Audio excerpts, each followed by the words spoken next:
Can I start? आ गया. Hello, can you hear me? आप सुन सकते हैं मुझे? वो नहीं बोल पाए. आप सभी को मेरा बहुत बहुत प्रणाम. मैं आपका संजय सिन्हा, निदेशक साक्षरता एवं alternative schooling, Urdu and so many things are there. I don't remember even. पूर्व निदेशक आपका SCRT. आज कुछ बात करूंगा आपसे. अजय जी ने जो टॉपिक दिए हैं उनसे या उससे रिलेटेड कुछ भी टॉपिक में कभी मैं बात के नहीं रह पाता हूँ. मेरी बहुत बड़ी कमजोरी है. दो तीन चीजें बहुत इम्पोर्टेंट है जो डिस्कस करनी होगी आपसे. और जैसा कि टॉपिक में दिया हुआ है, एक तो ये है प्रेशर एंड स्ट्रेस. सबसे पहले ये समझो कि प्रेशर क्या होता है और स्ट्रेस क्या होता है. गौर से सुनिएगा, इसको बहुत महत्वपूर्ण है. मान लीजिए आपकी कार्य क्षमता में अगर आंका जाए तो आप 100 डिग्री तक कार्य करने में सक्षम है, ये आपको पता है. आपको काम दिया जाता है, आप करना शुरू करते हैं. लेकिन उस दिन आपको 150 यूनिट्स या डिग्रीज का काम दे दिया जाता है. तो आप क्या करते हो? You start doing it. पहले तो आपको लगता है कि आप नहीं कर पाओगे, लेकिन आप करना शुरू करते हो. दुनिया भर का दिमाग लगाते हो, तेजी से काम करना शुरू करते हो. कुछ एक लोगों के असिस्टेंस भी लेते हो. छोटा सा एग्जाम्पल दे रहा हूँ कि मान लीजिए आपसे कह दिया आपके प्राचार्य ने कि आप एक पूरा वो बनाइए. आज मुझे जितने भी स्टूडेंट्स हैं डाइट में, उनके सब का रिजल्ट बना के आपको मुझे देना है. It will be very tough task. सारे स्टूडेंट्स का एक साथ बना के देना कठिन होगा. सारे विषयों के नंबर चढ़ाना, टोटलिंग करना, उसका फाइनल रिजल्ट घोषित करना. It will be very tough task, जो शायद कार्यालय अवधि में पूरी तरह ना हो पाए. लेकिन फिर भी आप कोशिश तो करते हो ना. You start doing it. जब आप करने चलते हो इसमें, तो कहीं-कहीं आपको किसी की मदद भी लेनी पड़ती है. होता क्या है कि बहुत कोशिश करने के बाद भी 10 बजे क्या 9:30 बजे से शुरू करने के बाद भी 8 साढ़े 8 बजे रात तक आपने पूरा प्रयास किया और यू गॉट इट डन. आपने इसे पूरा करा लिया. तो क्या लगता है आपको? यू फील बेटर कि I have completed a task. मैंने अच्छे से अपने काम को पूरा कर लिया और now I am very happy. My principal will also be very happy. My colleagues will be happy. एक पक्ष तो ये हुआ. जब 8 साढ़े 8 बजे रात को आपने काम पूरा कर लिया, तो आप एक प्रेशर से मुक्ति पाते. एक टेम्परेरी स्ट्रेस जो आपके ऊपर डाला गया था, वर्क स्ट्रेस, उससे आपको 8:30 बजे रात पे कंप्लीट कर लेने के बाद उससे मुक्ति मिल गई. तो दिस इज प्रेशर. इसको कहते हैं दबाव. ठीक है, एक दिन हुआ, आपने इसे कंप्लीट कर लिया. You got rid of it. You felt happy. अगले दिन भी आपसे बोला गया नहीं नहीं, अब आपको ये वाला कार्य भी करना है और आपको इसे कंप्लीट करके इतने दिन में, इतने समय में दे देना है.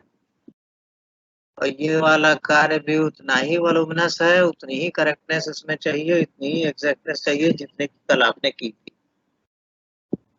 ठीक है, आप करना शुरू करते हो. शाम को वही 7:30 8 बजे तक आप जान लगा के काम करते हो, ये हो जाता है. फिर आप प्रसन्न होते हो कि हमने 150 डिग्री का काम कर दिया. हमारी क्षमता 100 की ही थी, लेकिन हमने 150 डिग्री का काम निपटा दिया. I am happy. Next day भी सिमिलर थिंग इज रिपीटेड. यही चीज फिर रिपीट की जाती है. जब फिर आप कोशिश करते हो, प्रयास करके आप निपटा देते हो. 100 की क्षमता थी, 150 का काम था, आपने कर दिया. अब देखिए, जब काम पूरा हो गया और आपका दबाव खत्म हो गया आपके ऊपर। क्या होता है, बॉडी अपनी इक्विलिब्रियम को रीस्टोर कर लेती है। लेकिन अगर यही तरीका कंटिन्यूअस आपके ऊपर थोपे रखा जाए, करते रहने के लिए आदेश कर दिया जाए कि नित्य प्रति आपको इसी तरह से 100 की जगह 150, 200 डिग्री तक का लेबर करना है, तो एक सीमा के बाद ये कन्वर्ट हो जाता है स्ट्रेस। इसको कहते हैं, क्या कहते हैं, स्ट्रेस, तनाव। आप देखिए दोनों में डिफरेंस क्या है। प्रेशर जो होता है वो टेम्परेरी होता है, इसका इफेक्ट टेम्परेरी है। The moment job is over it goes. चूंकि आपको काम निर्धारित समय में करने के लिए आदेश किया गया है, तो उसके साइकोलॉजिकल एंड इमोशनल तैयारी आपको बॉडीली करनी पड़ती है।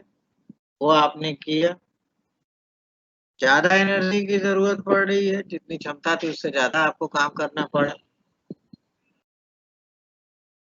आपके ब्लड प्रेशर में और हार्मोनल सिक्रीशंस में भी इसका असर टेम्परेरी पड़ता है, जो बाद में रिस्टोर हो जाता है।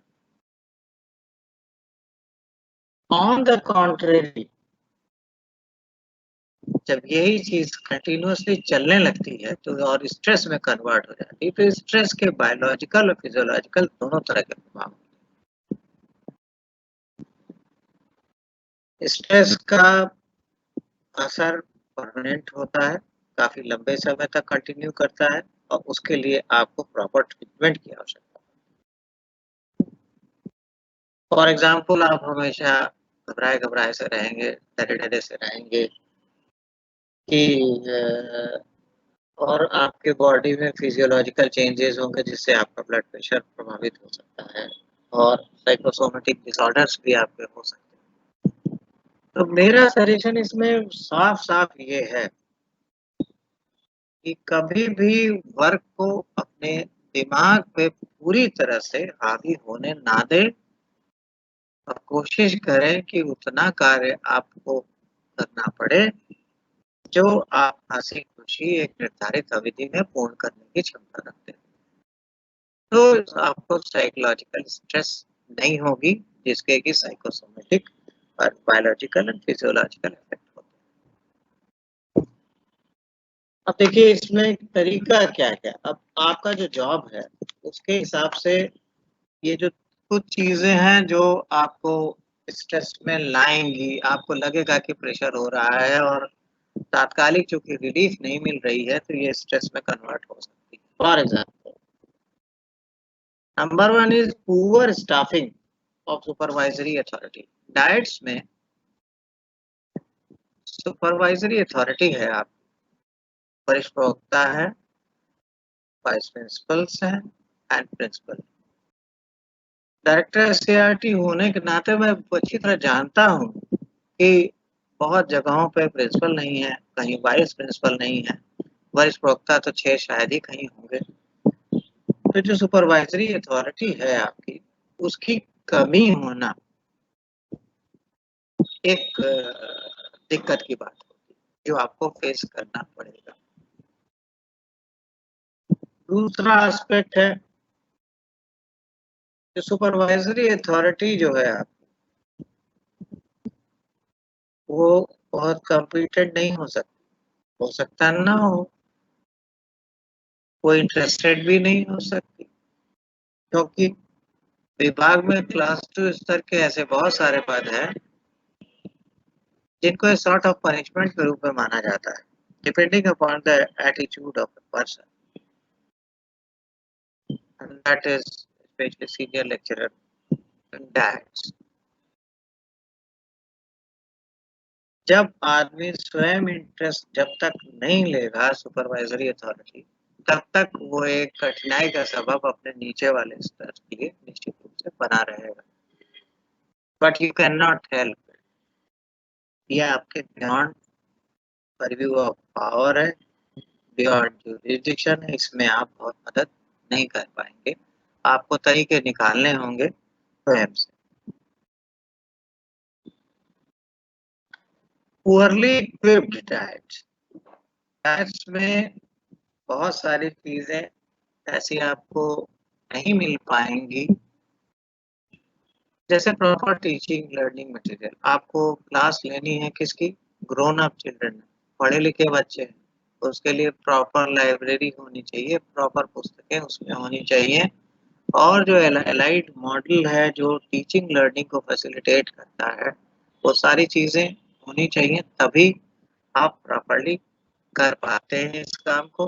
तो हो सकता है आपको वहाँ पे वो उतना बढ़िया ढंग से ना मिले, उसके लिए भी रास्ता आपको निकालना होगा। मैं अभी शेयर करूँ।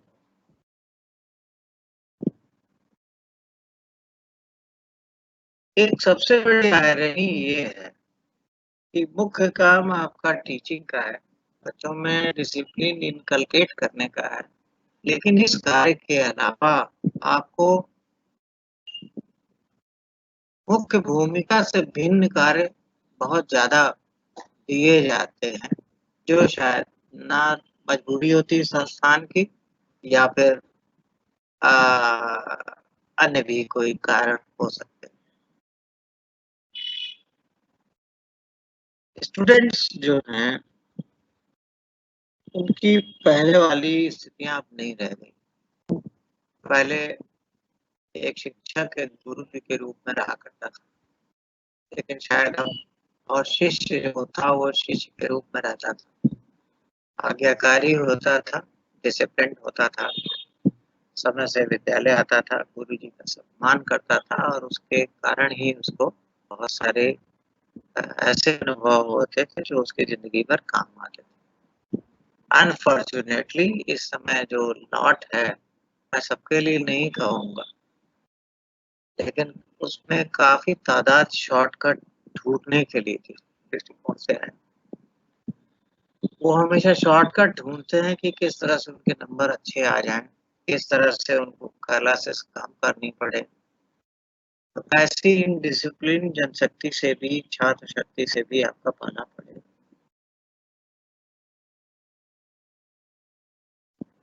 जो क्लास आपको दिया जाता है, उसको पढ़ाने के लिए सम्यक ज्ञान आपके पास होना आवश्यक है। ये भी क्यों आवश्यक है, I will tell you some time later. Lack of motivation, सब चीज का जड़ प्रेरणा की कमी।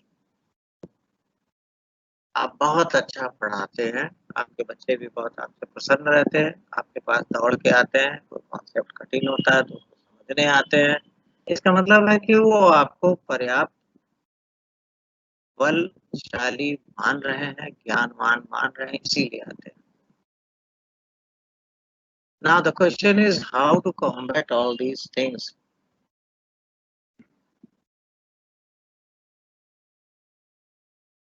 एक पुराना गाना है जिसमें कि कहा गया है, वो अफसाना जिसे अंजाम तक लाना ना हो, उसे एक खूबसूरत मोड़ देकर छोड़ना अच्छा। उसका ध्यान करिएगा, कभी-कभी ज़रूरत पड़ती। जो प्रथम प्रेशर मैंने आपको बताया था कि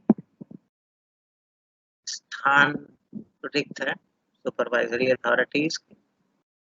दूसरा, उनका कोई इंटरेस्ट बहुत ज़्यादा पढ़ाने-लिखाने में या पढ़वाने में आपसे, या बहुत ज़्यादा इंटरैक्शन आपसे करने में शायद नहीं है। उनका दिमाग कहीं और लगा रहता है। तो ऐसे में हतोत्साहित होने की कतई बिल्कुल आवश्यकता नहीं है। This is beyond your powers and authority. आप जिस चीज़ पे बहुत नियंत्रण नहीं कर सकते हैं, उस चीज़ के बारे में बहुत ज़्यादा ध्यान देने की आवश्यकता नहीं है, क्योंकि that is not your prime job. रही बात मोटिवेशन की, तो हम मान के चलते हैं कि हम काम करें तो कोई हमारी आके पीठ ठोके, कोई तारीफ करे, ठीक है। अगर करता है तो बहुत बढ़िया, तो नहीं भी करता है, तो ये माना जा सकता है कि उसको शायद उतनी जानकारी नहीं है जितना मुझे सब्जेक्ट की जानकारी है, और जितना अच्छा डिलीवरेंस या कम्युनिकेशन मेरा है। ऐसी स्थिति में ये हमेशा ध्यान रखिए, अपने कार्य के लिए अपनी पीठ ठोकने की आदत डालिए। अपना कार्य जो आप करते हैं खुशी-खुशी करिए, अच्छे से करिए और कार्य के कंप्लीट होने पर जो उपलब्धि आप अपने आप को सोच रहे थे कि मिलनी चाहिए, मिली है अगर तो अपनी पीठ स्वयं ठोकने की आदत डाल लीजिए। कोई ज़रूरी नहीं है कि दूसरा आके आपकी पीठ ठोके। इसको कहते हैं सेल्फ मोटिवेट होना। अगर आप बहुत भाग्यशाली होंगे, भाग्य के धनी होंगे, तो आपको ऐसा सुपरवाइज़री अथॉरिटी मिलेगा, जो आपके वर्क को रिकॉग्नाइज़ करेगा और आपको समय-समय पे अच्छे शब्दों से, अच्छे पुरस्कार से, अच्छी शील्ड से, प्रशस्ति पत्र से या बड़ी मीटिंग में आपका नाम लेके आपको प्रोत्साहित करेगा। But don't expect anything from anybody, do it yourself. खुद को मनोबल बढ़ाने के स्वप्रेरित होके कार्य कीजिए। टीचिंग लर्निंग मटेरियल के विषय में अगर नहीं है इत्तेफाकन आपके यहाँ, तो आपको जो इनको पढ़ाने का दायित्व सौंपा गया है, उनसे मदद लेनी होगी। उनके आइडियाज़ लीजिए, अपने आइडियाज़ लीजिए और उन चीज़ों का निर्माण कराइए जो कि टीचिंग लर्निंग प्रोसेस में आपकी मदद करें। रोने से काम नहीं चलेगा, काम करना पड़ेगा, अपने सैटिस्फैक्शन के लिए करना पड़ेगा। सबसे महत्वपूर्ण बात ये है कि जो सब्जेक्ट आप पढ़ाने जा रहे हैं, उस सब्जेक्ट पर आपका कमांड होना चाहिए। एक चीज़ गौर से सुन लो आज, किसी भी स्कूल का सबसे बढ़िया एडवर्टाइज़मेंट क्या होता है मालूम है? किसी भी स्कूल का, किसी भी टीचर का सबसे बड़ा एडवर्टाइज़मेंट होता है उसकी अपनी जानकारी, उसके पढ़ाने का ढंग।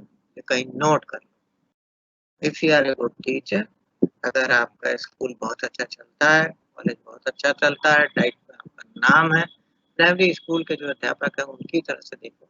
अगर प्राइमरी स्कूल बहुत अच्छा चल रहा है, गाँव वाले बहुत प्रसन्न हैं, बच्चे बहुत खुश हैं, नियमित रूप से आते हैं, विद्यालय में लड़-लड़ के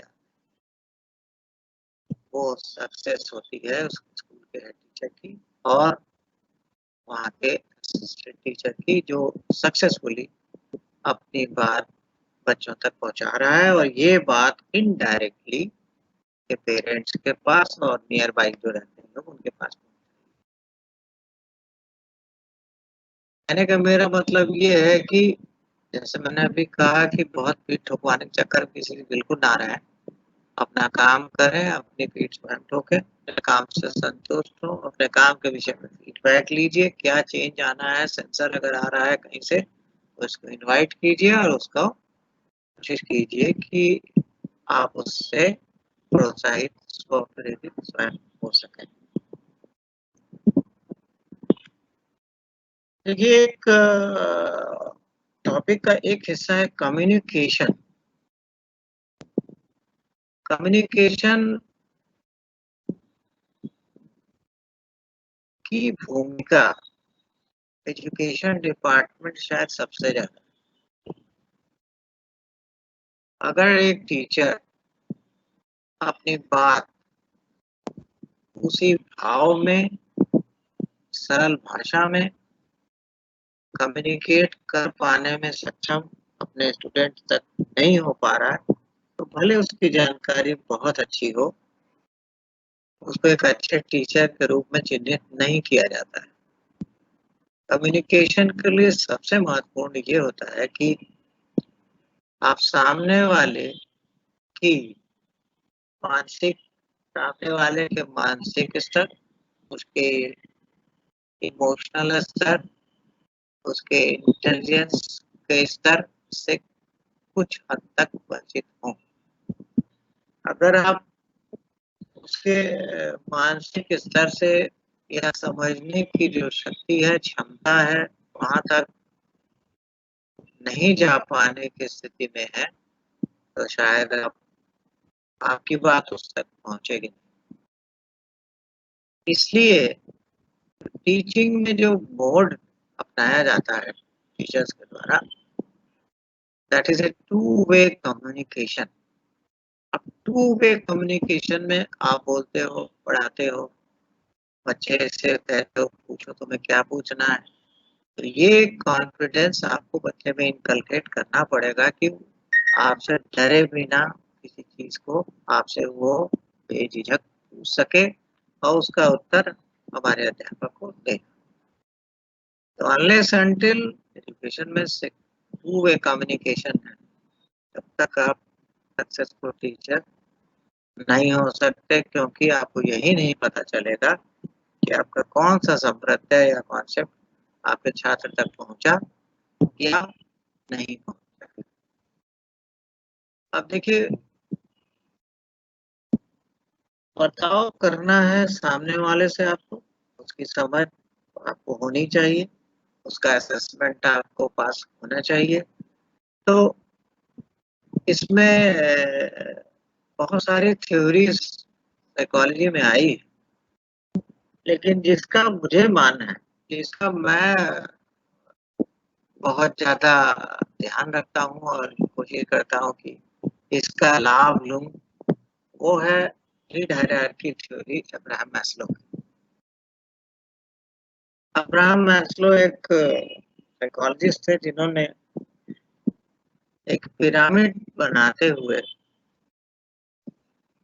आपकी जितनी तरह की नीड्स हो सकती हैं, उनको उसमें बाँटा था। पिरामिड का बेस सबसे बड़ा होता है, सबसे बड़ी ज़्यादा फ्रीक्वेंसी वहाँ होती है, वहीं उसका शीर्ष जो होता है उसकी फ्रीक्वेंसी सबसे कम होती है।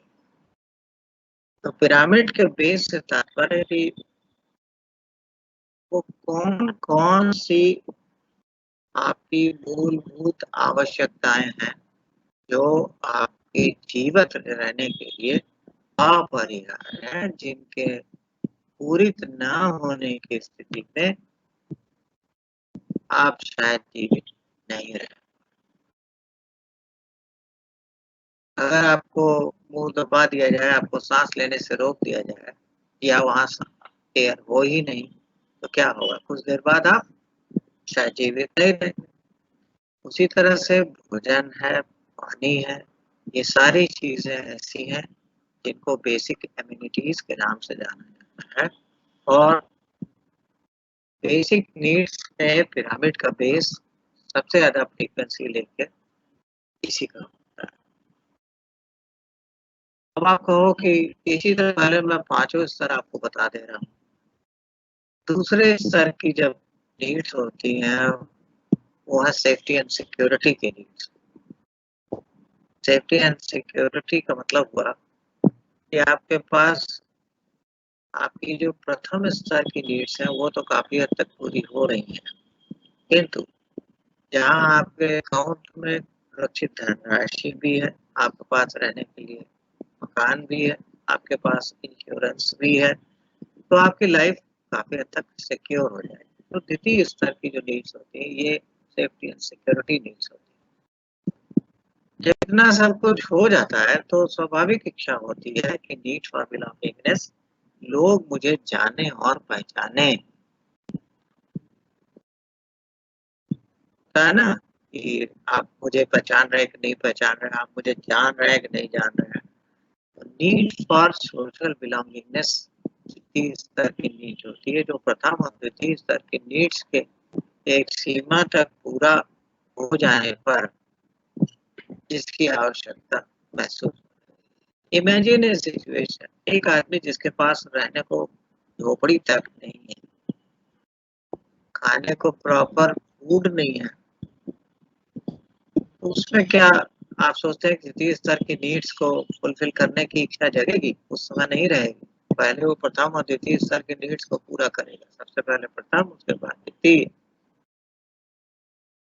इसके बाद अगला स्तर आता है एस्टीम नीड्स का। एस्टीम नीड कि मेरा मान-सम्मान हो, मुझे अच्छे से पहचाना जाए, 100 लोग मुझे जाने-पहचाने, मेरे एक शब्द और मेरी मैं जो बोल रहा हूँ उसका सम्मान हो, उसको लोग समझें, उसको बल दें।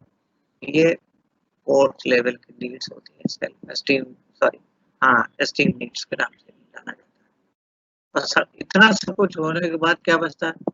आपकी सारी नीड्स पूरी हो गई, कमोबेश, बेसिक नीड्स हो गई, सेफ्टी सिक्योरिटी हो गई, नीड्स ऑफ बिलोंगिंगनेस हो गई, एस्टीम नीड्स भी काफ़ी सीमा तक फुलफिल हो गई कि आप बाहर निकलते हैं तो 4 आदमी उनको धड़ाधड़ सलाम करते हैं। अधिक से अधिक लोगों की लाइफ को अफेक्ट करने वाला व्यक्ति, एस्टीम व्यक्ति, इसीलिए एस्टीम चरम पे आती हैं ऐसी नीड्स जिनसे आपको कुछ मिलना नहीं, आप अपेक्षा नहीं करते कि मुझे इसके बदले में कुछ मिले। आप सोसाइटी के लिए करते हो, सीधे। पुराने ज़माने में जैसे राजा-महाराजा किया करते थे, कुआँ बनवाते थे, सराय बनवाते थे। सारी इस तरह की चीज़ें जिससे उनको कुछ लेना-देना नहीं रहता कि हमको उससे कुछ कर मिलेगा या उससे रेंट मिलेगा। वो इसलिए कहते थे कि उनका नाम चलता रहे, लोग याद रखें। दी बदले में उनको कुछ चाहिए वही नहीं होता था कि बदले में कर मिले और राजस्व मिले, ये सब कुछ। These are known as self-actualization needs. जिस व्यक्ति के प्रथम 4 स्तर की नीड्स भली-भांति फुलफिल होने लगती है, वो सेल्फ एक्चुअलाइजेशन के बाद अपने आप आ जाता है और ऐसा व्यक्ति हमेशा अपने स्तर से जो कुछ भी उसके पास हो, वो दूसरे को देने के लिए तत्पर रहता है। बदले में उसे कुछ चाहिए भैया नहीं होता। मैंने क्यों पढ़ाया आपको टाइम में इसका मैंने इसलिए पढ़ाया आपको नीड्स कि अनलेस अंटिल यू नो किसी व्यक्ति की किस स्तर तक की नीड्स का सैटिस्फैक्शन हुआ है, इस स्तर तक उसकी आवश्यकताओं की पूर्ति हो चुकी है, जब तक आप नहीं जानोगे, तब तक आपका व्यवहार उसके प्रति एप्रोप्रिएट नहीं हो सकता। अब मान लीजिए फॉर एग्ज़ाम्पल कि कोई बहुत ही शीर्ष वाली नीड्स के स्तर का आदमी हो और उससे आप कहें आइए, आइए हम आपको बढ़िया भोजन कराते हैं, ये कराते हैं, वो कराते हैं। वो मज़ाक ही तो उड़ाएगा आपका या फिर जिसके पेट में अन्न ना हो, जिसको खाना ना मिल पा रहा 2 जून का, जिसके पास कोई सेफ्टी सिक्योरिटी ना है, उससे आप बहुत टॉप लेवल का बात करें कि तो क्या करेगा वो? क्या उसे समझ में आएगा? नहीं समझ में आएगा। अध्यापक के लिए बहुत ज़रूरी होता है, ख़ास तौर से जो बड़े वर्ग के बच्चों को पढ़ाने के लिए ज़िम्मेदार है, उसके लिए ये जानना इंटरैक्शन से बहुत ज़रूरी होता है कि जिसको वो पढ़ा रहा है उसकी नीड्स के सैटिस्फैक्शन का स्तर क्या है? कि नीड्स के सैटिस्फैक्शन के स्तर से ही क्यूरियोसिटी भी डेवलप होती है। इसको पहले क्लास में जाने के बाद जब 1 टू 1 इंटरैक्शन कीजिए, आप पोलाइटली बात कीजिए, इतनी समझदारी से बात कीजिए कि उसको ये ना लगे कि आप उसका परीक्षण कर रहे हैं, बल्कि उसके बारे में आप जानकारी ले रहे हैं, अपनी जान बढ़ाने की। किसी चीज़ को कहने के ढंग कई हो सकते हैं। फॉर एग्ज़ाम्पल कोई छात्र अगर आपके पास कोई चीज़ आता है किसी और आपने कहा पूछो, पूछो, क्या पूछना है पूछो। ये this is arrogance on your part कि हम शिक्षक हैं इसलिए हम बहुत बड़े हैं और आप हमसे पूछने आए हैं तो पूछिए, पूछिए क्या पूछना है? चलो। ऑन द कॉन्ट्ररी अगर आप उससे हाँ, बोलो बेटा क्या कह रहे हो? कुछ कह रहे हो? तो बताओ क्या मामला है? उसको ये लगेगा कि आपने उसे इम्पोर्टेंस दी। आपने केवल यही नहीं दिखाया दर्प अपना कि हम बहुत जानकार हैं, हम शिक्षक हैं तुम्हारे और हमको सबसे ज़्यादा आता है और तुम जो कुछ भी पूछना चाहो पूछो। कोई ज़रूरी नहीं है, नोबडी इज़ ओमनिसिएंट, सबको सब कुछ नहीं आता। तो ये अपॉर्च्युनिटी एक आपके लिए भी होती है कि आप उससे सीखें। जिस दम आप उसको इस बात का एहसास करा देंगे कि you know better, you know certain things better than myself, वो हमेशा के लिए आपका शिष्य हो जाएगा। ध्यान रखिए। तो ये मैंने कुछ चीज़ें आपको बताई हैं।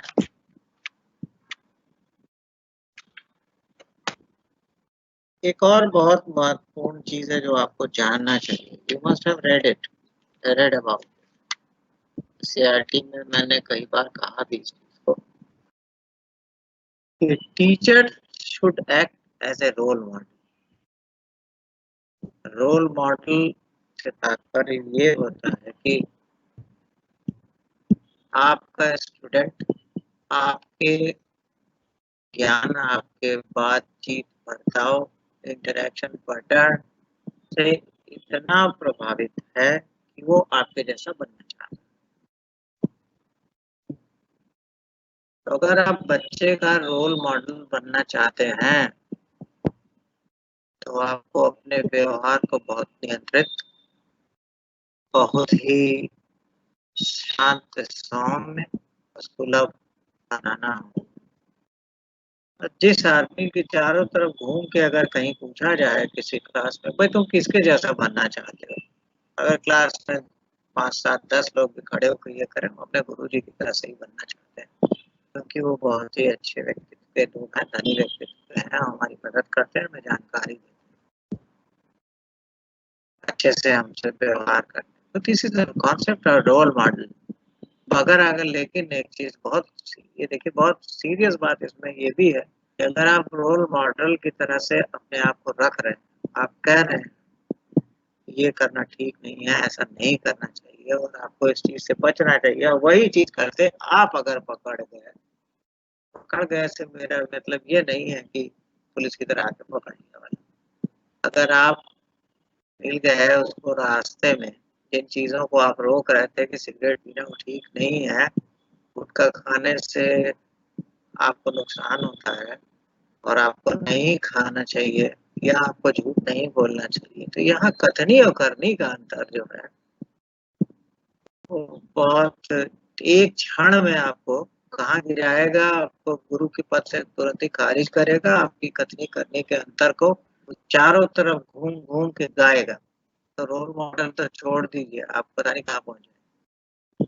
कहने का मेरा मतलब ये है कि व्यवहार ही आपको एक अच्छा शिक्षक बनाता है, एक रोल मॉडल के रूप में विकसित होने की प्रेरणा देता है। बच्चे जब स्नेह से और बल से आपका नाम लेते हैं तो हर किसी को अच्छा। प्राथमिक विद्यालयों में पढ़ाने वाले अध्यापकों को, जिन्होंने पुराने समय में पढ़ाया, इस समय भी अगर उनका कोई शिष्य बहुत ऊंचे पद पे जाता है या उसकी बहुत कोई उपलब्धि होती है, वो उतने ही सम्मान पाता है अपने शिष्य से जितना उससे मिलना चाहिए। गुरु गुरु, वो एक स्तर आपको प्राप्त करना। अब देखिए बहुत सारी ऐसी चीजें होती हैं जिससे कि आप अपने स्ट्रेस लेवल को या कैसे कम करते हैं, इसमें हम आपको कुछ डिस्कस करना चाह रहे थे। और मैं आपको पढ़ा नहीं रहा हूँ, मैं आपसे डिस्कस कर रहा हूँ, क्योंकि आप स्वयं ज्ञानवान हैं, आप पढ़ के आए हैं, आप एक कंपटीशन फेस किया है, एक सम्मानित संस्था ने आपको चयन करके दिया।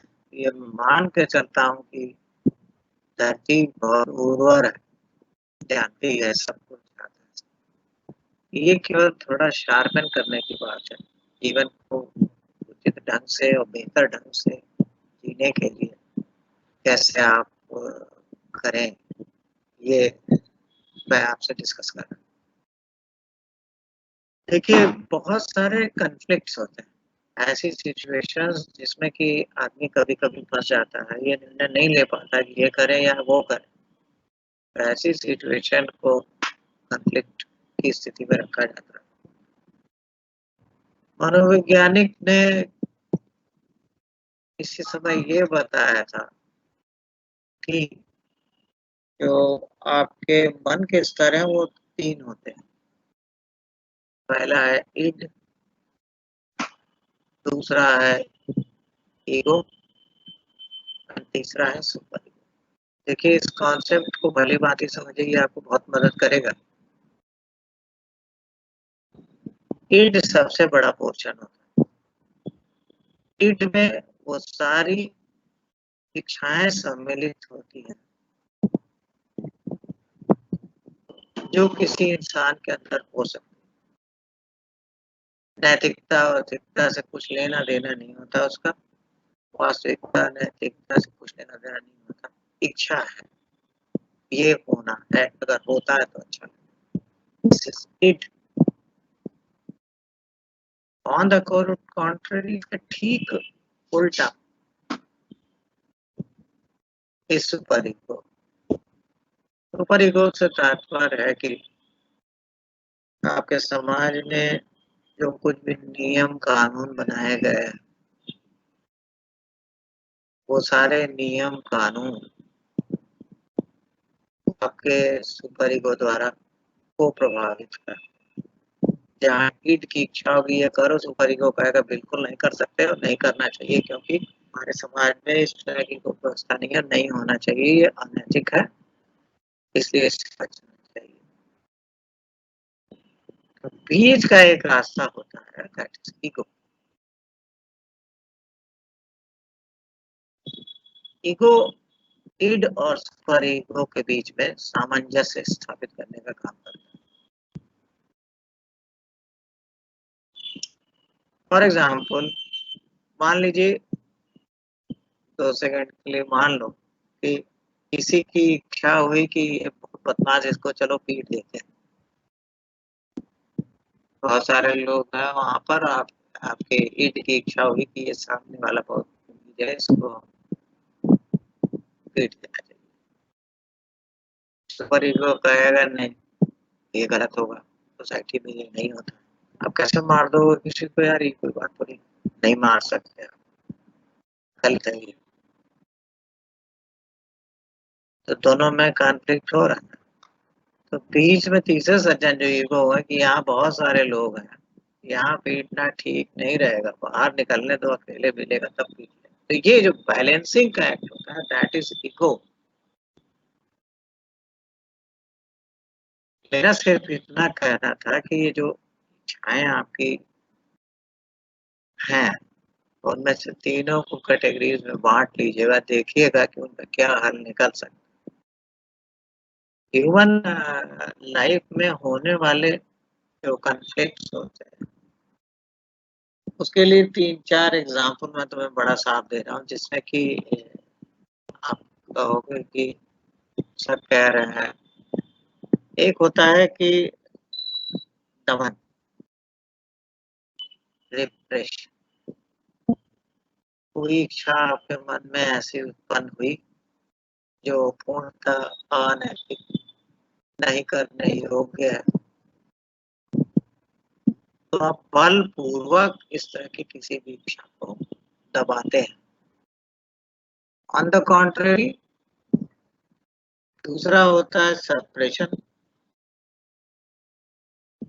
सप्रेशन में स्वयं अपने आप काम करता है, इंडिविजुअल को इसमें बहुत सचेत होने की उसकी आवश्यकता नहीं पड़ती है।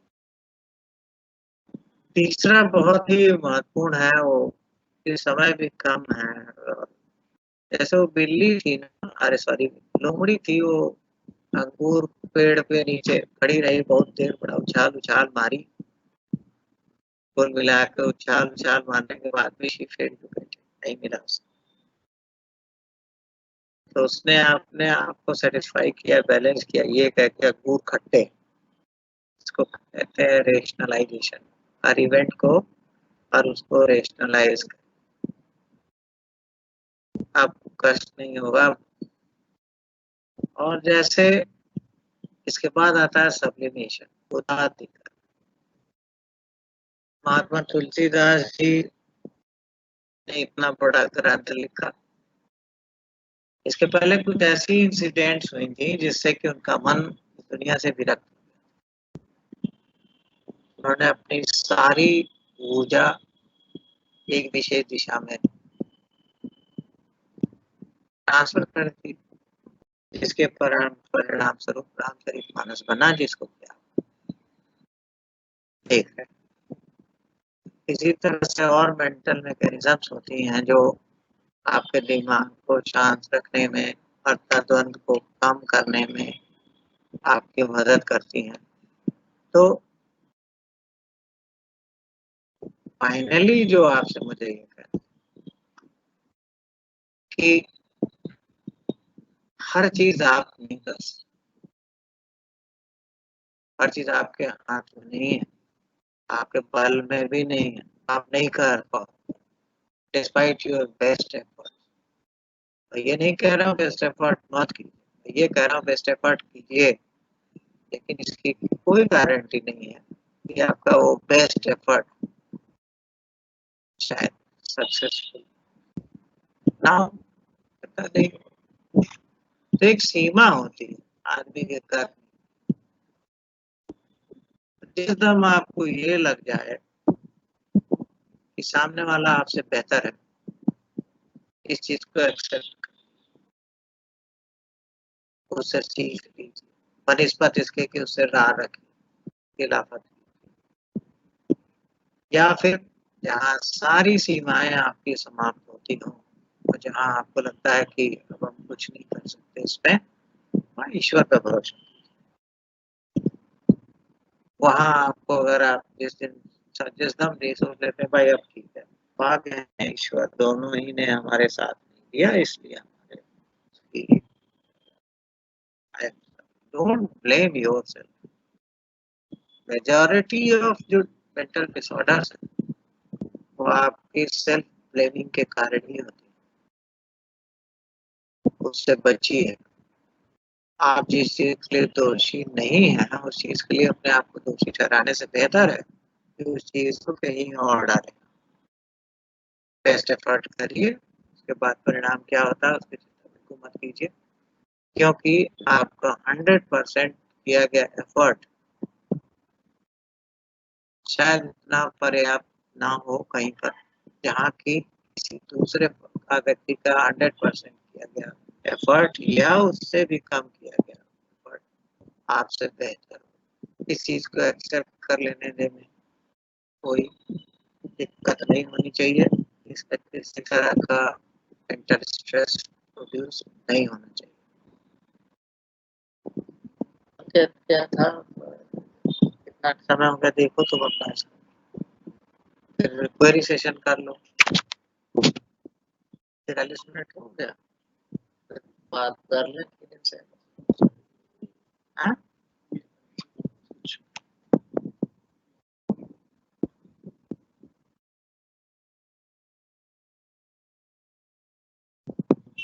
ये कौन सा कम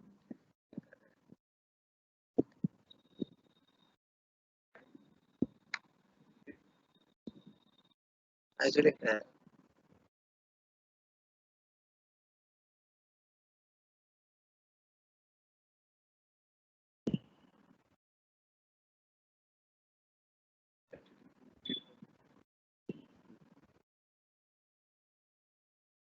बता तो दिया, तो बहुत से सरल ढंग से मिल सकती है, मिलाओ बोल दे बता दे।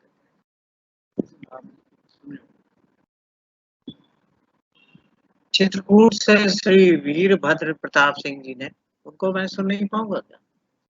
श्री वीरभद्र प्रताप सिंह जी ने कहा है, दबाव से सरल ढंग से मुक्ति मिल सकती है क्या? कृपया समझाने, मैंने अभी आपको डिटेल में समझाया तो है वीरभद्र जी, उसको आप अगर गौर करेंगे तो आपको अपना उत्तर मिल जाएगा उसमें। बहुत ज्यादा दबाव अगर है, मैंने आपको बताया तो है कि क्या आप कर सकते हो क्या नहीं कर सकते, किस सीमा तक आप काम कर सकते हो। अगर कहीं ये रिकॉर्ड हो रहा है तो उसको सुनिए, आपको तो उत्तर मिल जाएगा। और देखो,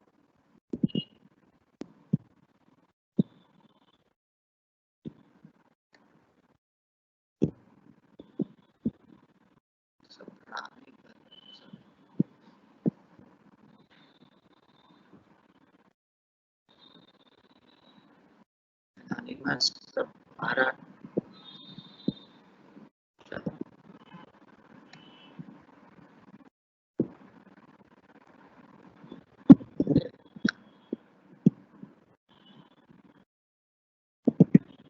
चलो एक चीज और बता देते हैं, बोले देखो एक चीज और भी है, मैं सोचता हूँ आपसे शेयर करना चाहिए मुझे। हर इंसान में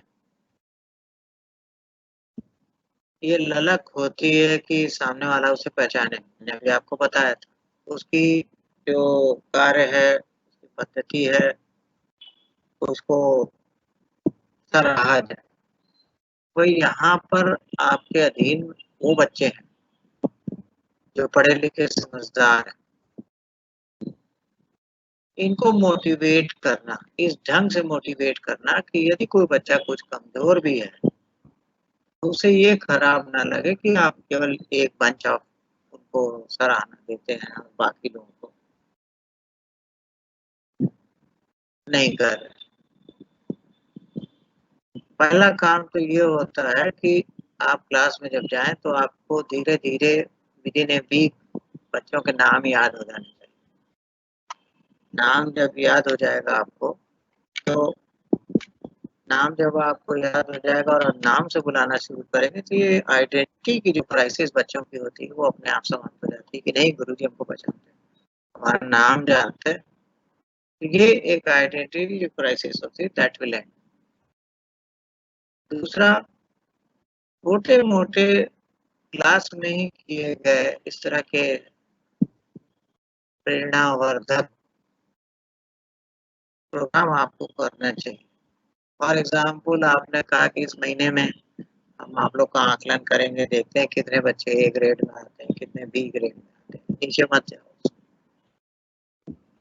और फिर बी ग्रेड वाले कितने ऊपर आते हैं, इनकी सराहना करो। देखिए, हमारे जो एजुकेशन का स्केल है punishment, reward and punishment system का, उसमें पनिशमेंट का जो प्राविधान है, वो बहुत कम। मेरा अपना मानना है कि 99 पॉइंट सम परसेंटेज तक आप किसी को मोटिवेट करके, पुरस्कृत करके, इंसेंटिव करके, अच्छा तारतम्य रख के कंट्रोल कर सकते हैं बहुत अच्छे से। हाँ, ये भी है कि कुछ बहुत ही उच्छृंखल होंगे जो किसी कंट्रोल में नहीं आ रहे होंगे और बात नहीं सुन रहे होंगे अपने आप को जाने क्या। ऐसे लोगों को सही करने के लिए ये ज़रूरी होता है कि उनके खिलाफ कार्रवाई की जाए और कड़ी कार्रवाई की जाए जिससे कि आने लोगों के लिए वो एक बैड एग्ज़ाम्पल के रूप में ना। अगर आप मोटिवेशन का सही इस्तेमाल करते हैं, तो 10 के स्केल में 6 तक काम करने वाले को प्रॉपर गाइडेंस करके, मोटिवेट करके आप उसे 8-9 स्केल तक का काम करा सकते हैं। बहुत अच्छे से करा सकते हैं, वो प्रसन्न भी रहेगा।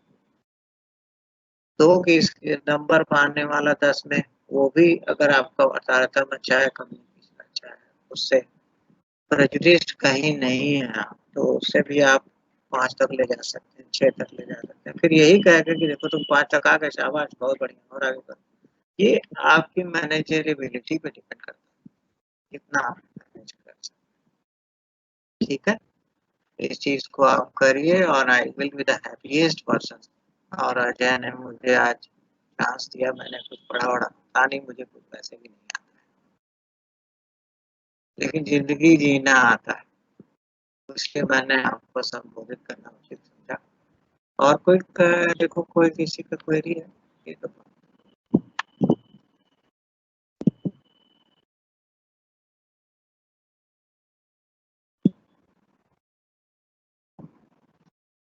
सब नहीं जवाब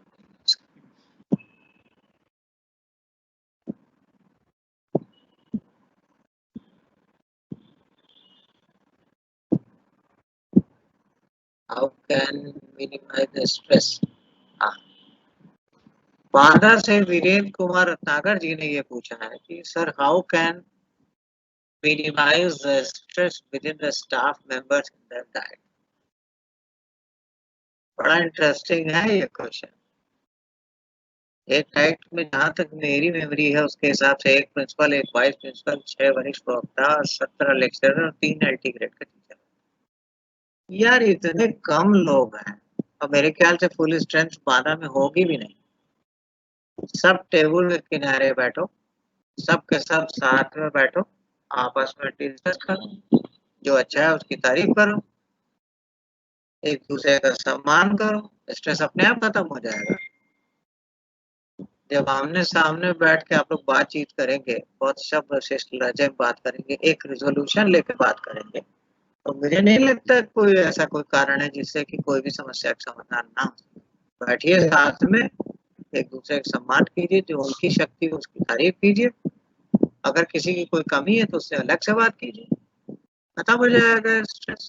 और आपस में अगर अध्यापक आपस में क्लेश करें, वही बड़ा मुश्किल है, फिर तो नीचे कैसे क्या करेंगे? वही मॉडल आप प्रस्तुत करेंगे ना, तो बच्चे भी फैक्शनिज़्म करेंगे, एक गुट उनका, एक गुट उनका, पढ़ाई तो हो गई, ठीक है?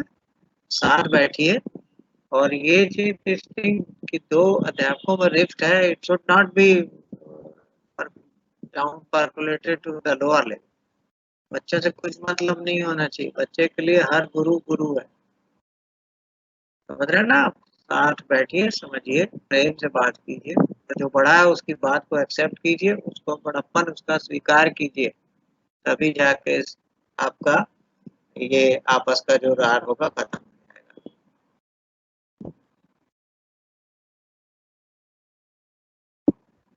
सर हम कैसे जान सकते हैं कि किसी को स्ट्रेस है, वो तनाव में बदल गया है और हमारी हेल्थ को अफ़ेक्ट कर रहा है? ठीक है। मैनपुरी से वसुधा चौहान जी ने पूछा है कि हम कैसे जान सकते हैं कि हमारा जो दबाव, प्रेशर था वो स्ट्रेस में कन्वर्ट हो गया। देखिए, आप अपने वर्तमान समय के व्यवहार को ऑब्ज़र्व कीजिए, अपनी बॉडी की फिटनेस को ऑब्ज़र्व कीजिए, अपनी इलनेस के लेवल को ऑब्ज़र्व कीजिए और कुछ दिन पहले के जो लेवल थे, उससे तुलना कीजिए। आपको समझ में आ जाएगा कि पहले कैसे थे आप और आप कैसे हो गए। पर ब्यूरो ऑफ साइकोलॉजी है इसके लिए, जो पर्सनल प्रॉब्लम्स को डायग्नोज करती है। तो इलाहाबाद में एक बड़ी सम्मानित संस्था है, ब्यूरो ऑफ साइकोलॉजी। मैं डायरेक्टर रहा हूँ वहाँ भी 2003 में। तो अगर आप संपर्क करेंगे तो उनके पास क्वेश्चनियर्स हैं, तमाम तरह की क्वेश्चनियर्स हैं, तमाम तरह के टेस्ट भी वो कंडक्ट करते हैं, इंटेलिजेंस के भी, पर्सनल प्रॉब्लम्स के भी। अगर आप अपने ऊपर एडमिनिस्टर करा लेंगे, तो आपको ये पता चल जाएगा कि कहाँ कष्ट है। तो आप मुझसे संपर्क कर लीजिए, वहाँ पे डायरेक्टर होगी, उषा इस समय संभवतः नाम उषा ही है। उनसे संपर्क कर लीजिए और नए बहुत सारे बच्चे हमारे अभी भर्ती भी हुए हैं। उससे भी बात कर लीजिए, टेस्ट अपने ऊपर कंडक्ट करा लीजिए, be a good subject, no get your problem resolved, ठीक है? अगला।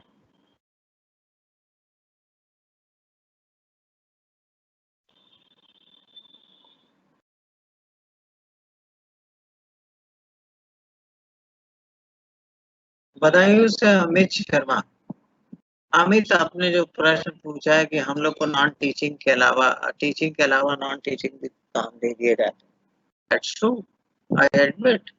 मैंने तो ab initio शुरू से ही कहा, बहुत सारे ऐसी चीज़ें हैं जो आपको टीचिंग के अलावा करनी पड़ सकती है। लेकिन वहाँ दिक्कत ये है ना कि स्टाफ की कमी है।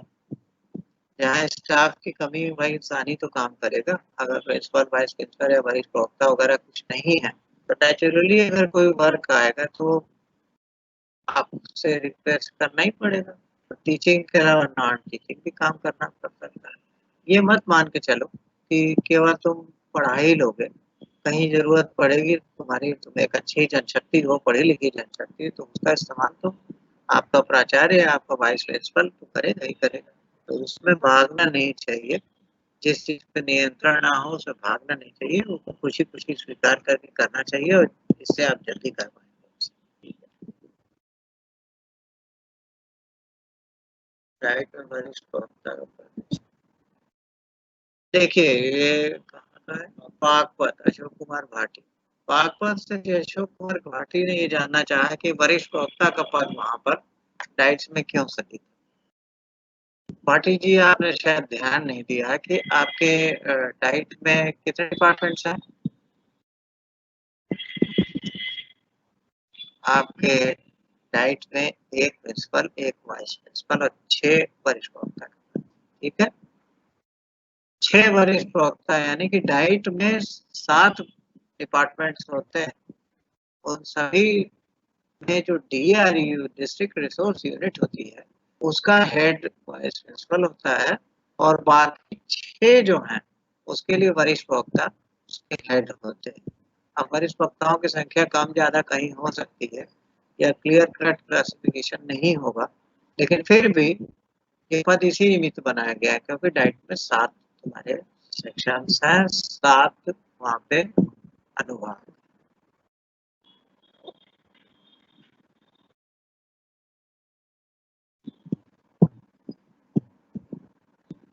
विवेक रायबरेली।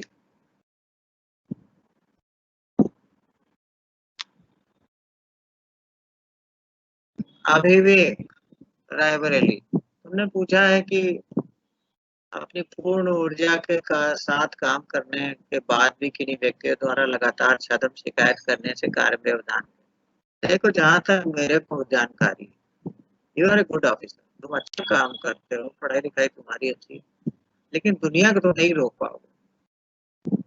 अगर आप अच्छा काम करेंगे तो आपसे वो लोग खुश नहीं होंगे जो कि शायद अच्छा काम नहीं करते या अनधिकृत रूप से कार्य करने के अभ्यस्त। इस बात के लिए बहुत ध्यान देना वाना नहीं चाहिए। तुम अपनी ड्यूटी अच्छे से करो, बाकी सब कुछ चूल्हे में जाने दो, इसके लिए बहुत ज़्यादा ध्यान देने की ज़रूरत नहीं। और इस पे अगर एनर्जी देखो, नेगेटिव एनर्जी जब आपके अंदर लाइएगा आप, तो नेगेटिव एनर्जी आपका अपना नुकसान करती है। तो forget about these things, concentrate on your job and get full satisfaction out of it. Forget these fellows, जो केवल न्यूसेंस एलिमेंट होते हैं, उनका कोई मतलब नहीं।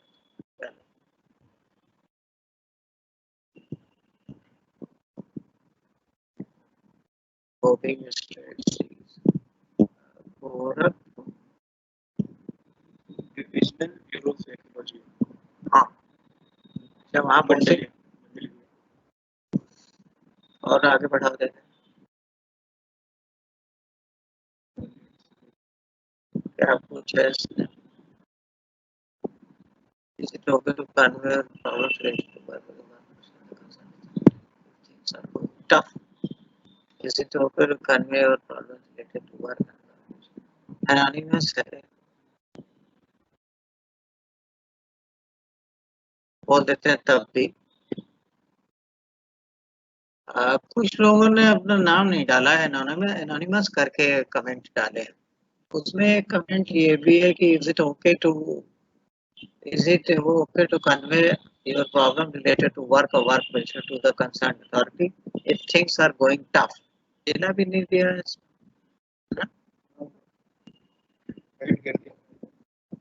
देखिए, ऐसा है ना कि हाइड नहीं करना चाहिए आप।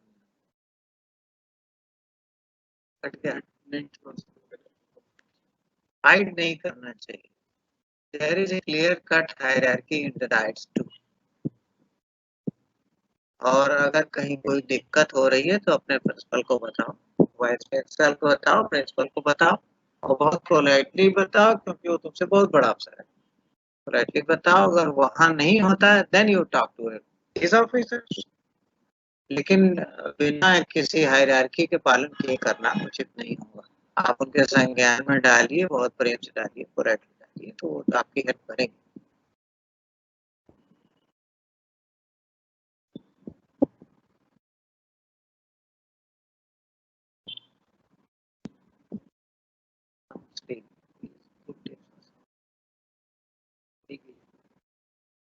पेंडेमिक, चलो सहारनपुर। सहारनपुर पूजा सैनी ने पूछा है कि please give tips for sound sleep in relation to work pressure. This is a big issue in pandemic period. भाई, पेंडेमिक में तो पूरा वर्ल्ड प्रभावित है इस समय, इस पेंडेमिक से, कोरोना के। समस्या ये है कि आप कैसे आपको अपने आप को तनाव मुक्त रखिएगा।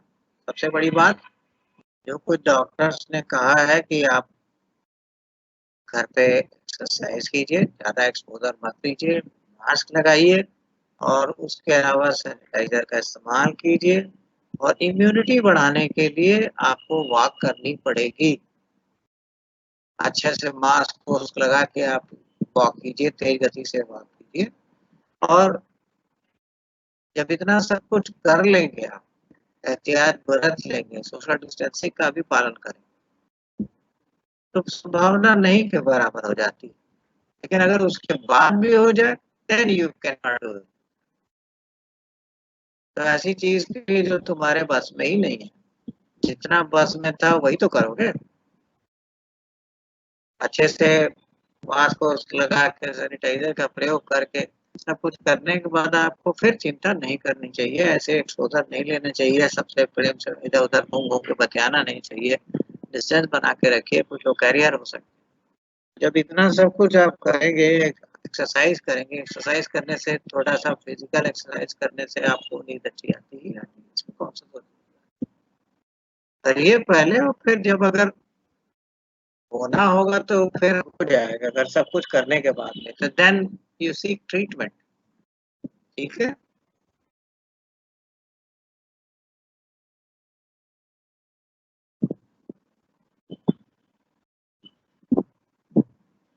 आजमगढ़ से भावना मिश्रा। भावना जी, आपने पूछा है कि how to motivate our students, they are feeling disappointment in this circumstances of कोविड-19। I think everybody is stressed. Bhavna, लेकिन हारना नहीं है। हारना अगर दिमाग से हो गया तो फिर नहीं होगा। आप उनको वो सब बताइए जो मैंने अभी बताया है इसके पहले, कि जो कुछ भी प्रिकॉशंस लेने हैं उसको लीजिए। प्रिकॉशंस लेने के बाद भी अगर कुछ होता है तो फिर वो you can not help, seek treatment. बहुत ज़्यादा बच्चे अगर डिसअपॉइंटमेंट हो रहा है तो बच्चों को प्रेम से बैठा के समझा दो अच्छे से, डिस्टेंस क्यों रखना चाहिए, मास्क क्यों लगाना चाहिए, सैनिटाइजर का इस्तेमाल कब-कब किया जाना चाहिए। डिसअपॉइंटमेंट तो इस वक़्त समय खराब है थोड़ा, तो चारों तरफ वातावरण खराब है, तो what can you do? Nobody can do anything. We are waiting for it to subside. You too. ठीक है?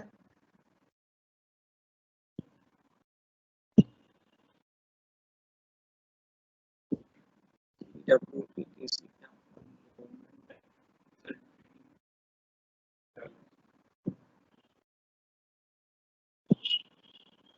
भेदभाव करे तो कैसे मैनेज करें? ये बहुत बड़ी प्रॉब्लम है यार।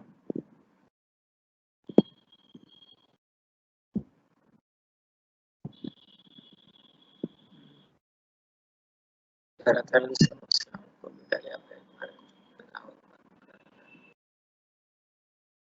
बताओ भेदभाव वाले। प्रयागराज, GWPTC।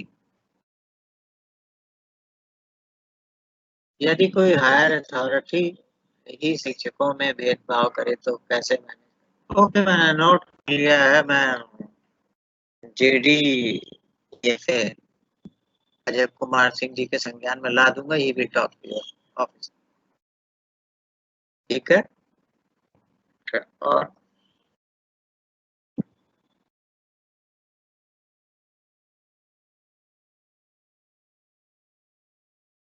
देवरिया से सतीश कुमार मिश्रा जी का प्रश्न, इस चारों तरफ औपचारिकताएं निभा रही हैं, जारी जा रही हैं, और धरातल पे समस्याओं का कोई भी डर के बारे नहीं बोल रहा। भाई, आपको किसने कहा है कि आप डरिए? आप अपना काम कीजिए, अच्छे से काम कीजिए। तो आप क्यों उम्मीद कर रहे हैं कि दूसरा कोई आके करे, कहे आपसे कि ये करिए, ये करिए?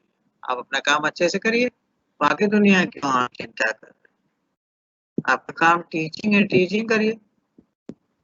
अपनी टीचिंग को एन्जॉय कीजिए, बच्चों को अपने आप से जोड़िए। अब उसके पीछे आप पड़ेंगे तो तनाव के मारे आप खुद ही परेशान हो जाएँगे। धरातल पे अगर आपको समस्याएँ दिख रही हैं और काम नहीं हो रहा है तो ठीक है, it's alright, you do your job. धरातल कौन बना रहा है? धरातल पे कौन है भाई? बताओ राइट्स में। धरातल निर्माण करने का काम कौन कर रहा है? It is a teacher. आप अपना काम बढ़िया से करिए ना, क्यों परेशान हो रहे हैं उसके लिए? ठीक है?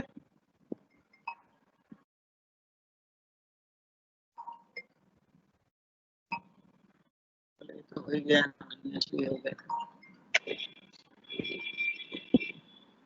हाँ शंभू जी, प्रणाम। बताओ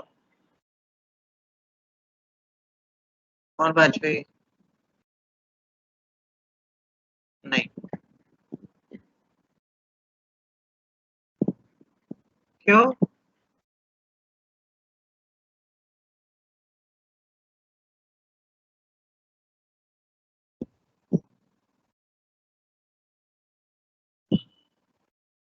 भेज दो व्हाट्सएप में, मैं क्लास ले रहा हूँ यार इस समय ऑनलाइन। हाँ, और कोई है? और है नीचे, दिखाओ दिखाओ जवाब। क्लास तो और किसी का और होगा ना। अभी नहीं, 2:30 बजे। और किसका है? दिखाओ, दे देते जवाब। वो तो जवाब दे दिया। चलो,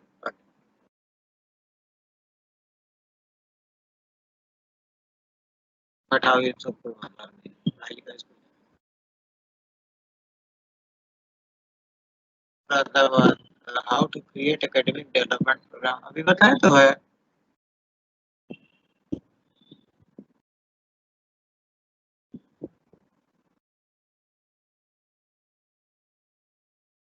अमित शर्मा, बदायूं से अमित शर्मा ने प्रश्न किया है कि we know stress is not good thing but sometimes pressure भी आपको अचीव कर। देखो ऐसे में अच्छी तरह समझ लो, 3 स्तर वो होता है स्ट्रेस। ठीक है। एक ऐसे लोग होते हैं जिन्होंने व्यापे जगत गति, कुछ भी दुनिया में हो जाए उनसे कोई मतलब नहीं होता, उनका जो स्ट्रेस लेवल बहुत नीचे होता है, वो बिल्कुल अफेक्टेड नहीं होते किसी चीज से। तनाव तनाव में इतने नहीं आते ही नहीं, तो ऐसे लोगों की तो बात ही नहीं। दूसरा होता है वेरी हाई स्ट्रेस। बहुत हाई स्ट्रेस लेवल अगर आप रखेंगे होगा तो आपका परफॉर्मेंस सीधे तौर पर प्रभावित होगा। ऐसी स्थिति मत पैदा करिए। आपने जो कहा वो ठीक है, लेकिन मध्यम स्तर का जो तनाव होता है या स्ट्रेस लेवल मध्यम स्तर का जहाँ पर है, वही आपको प्रेरक होता है। ये आपने ठीक कहा है कि आपको तनाव की आवश्यकता पड़ती है काम करने में, अन्यथा दिक्कत होती है। तो मध्यम स्तर का अगर स्ट्रेस है, नहीं हमें ये काम करना है, तो ठीक है, it's all right. It will be there, paucity of staff है, दुनिया भर की तमाम तरह की समस्याएं, तो कोई एकदम से स्ट्रेस फ्री नहीं हो सकता। स्ट्रेस फ्री अगर हो गया तो काम करने का खत्म ही हो जाएगा पूरा। चलो आगे।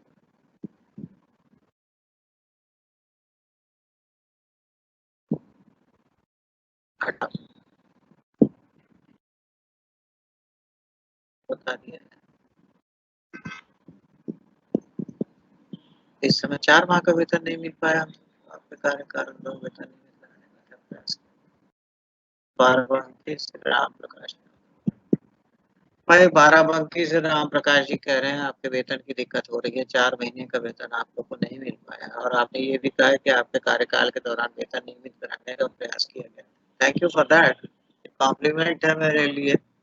और 4 महीने से वेतन न मिलना तो निश्चित रूप से एक कठिन बात है, और दिक्कत तलब होगी, परिवार है आपका, दिक्कत होती है। मैं इस विषय में एसपीटी से भी कह दूंगा, और अजय जी से भी बात कर लूंगा कि 4 महीने से तनख्वाह नहीं मिल रहा है, स्टाफ प्रॉब्लम है। Your problem has been noted, I will try my best to communicate to the higher authorities. आगे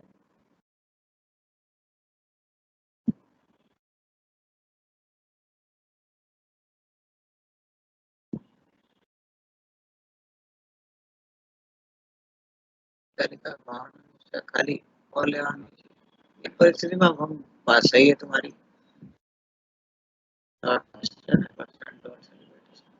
Sometimes high achievement need break, not a person don't celebrate small achievement।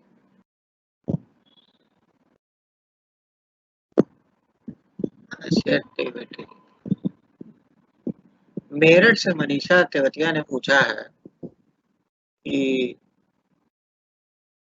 प्रश्न आपका हमें पूरा समझ में नहीं आया। आपने लिखा sometimes high achievement need bring lot of person don't celebrate small देखिए, ऐसा है ना कि अगर आपको स्ट्रेस फ्री रहना है या बहुत कम स्ट्रेस रखना है, तो आपको छोटे-छोटे अचीवमेंट को भी सेलिब्रेट करना होगा। करिए,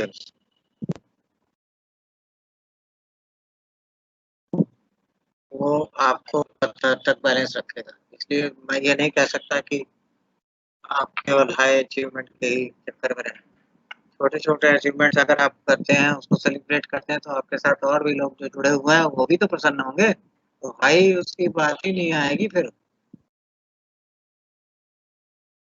चलो ठीक है, आगे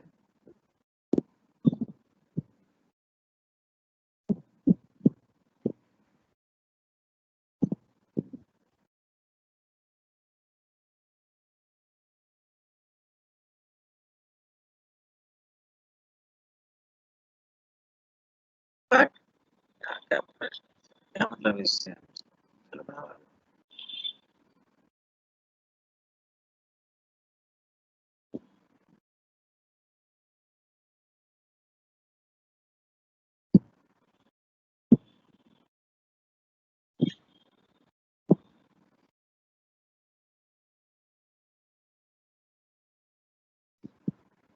बोले? मैं बाराबंकी से महेंद्र कुमार यादव ने कहा है, वेतन न मिलने के कारण दबाव को कैसे दूर करें? करेक्ट। आप काम ही करते हो इसलिए कि आपको टाइम से वेतन मिले और आप अपने अपने परिवार का पालन बड़ी-भाँति कर सकें।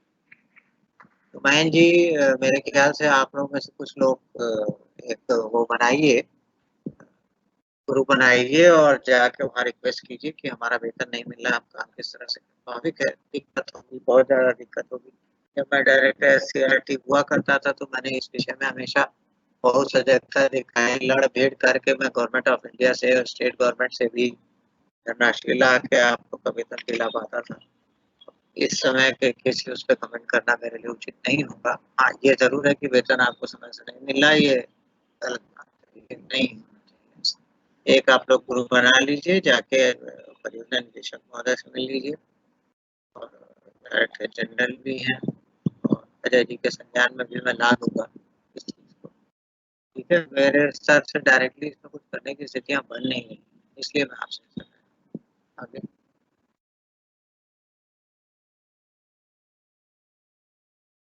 ये तो वही है, तो कोई इंडक्शन ट्रेनिंग कन्नौज से नेहा दीक्षित ने कहा induction training is very beneficial, that's true.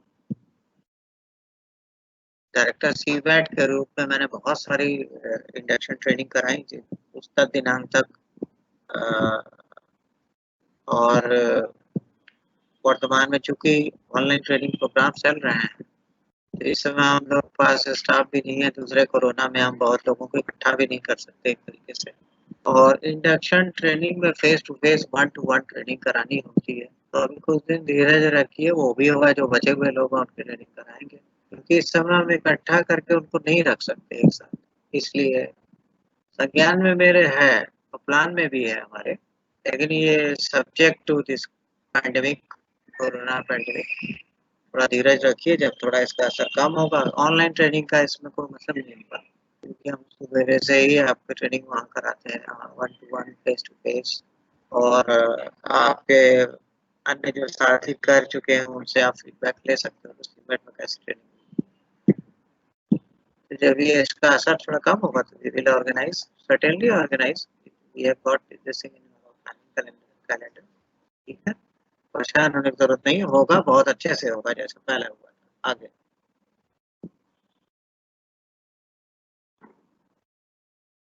पूछा, चलो इसका दोबारा आ गया है।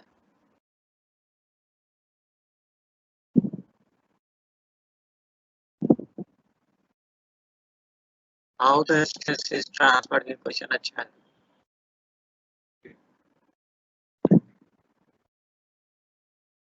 अमृत कुमार यादव, फतेहपुर। आपने कहा है कि how that stress transfer from one person to another. ये बताओ कि स्ट्रेस, कोई आदमी बहुत तनाव लेके चेहरे पे बैठा हो हर समय, एक ही चीज़ के बारे में सोचता हो कि मुझे ये प्रॉब्लम, मुझे वो प्रॉब्लम है, स्ट्रेस ही स्ट्रेस है, ये है। तो आस-पास वालों पे तो असर पड़ेगा ही ना। हालाँकि कोई ऐसी बीमारी नहीं है जो ट्रांसफ़र हो। लेकिन एक आदमी बगल में बैठ के रोता रहे लगातार instead of coping with the stress, तो असर इनडायरेक्टली पड़ेगा, वाइकेरियसली पड़ेगा, डायरेक्टली नहीं पड़ेगा कोई असर। तो उसकी लाइफ़स्टाइल अपनी सुधारिए, क्यों नेगेटिविटी आप देख रहे हैं? समझ रहे हैं ना? लाइफ़स्टाइल अपनी सुधारिए, अपने स्ट्रेस लेवल को कम कीजिए और केवल अब आप ये देखिए कैसे एक से दूसरे में जाता है, तो भाई 4 आदमी मिल के बैठ के एक जगह बात करते रहो और 2 आदमी उसमें से एकदम नेगेटिव हो तो क्या होगा? धीरे-धीरे असर सब पे पड़ने लगेगा। अवॉइड कीजिए, पॉज़िटिव रहिए, ठीक है? ओके,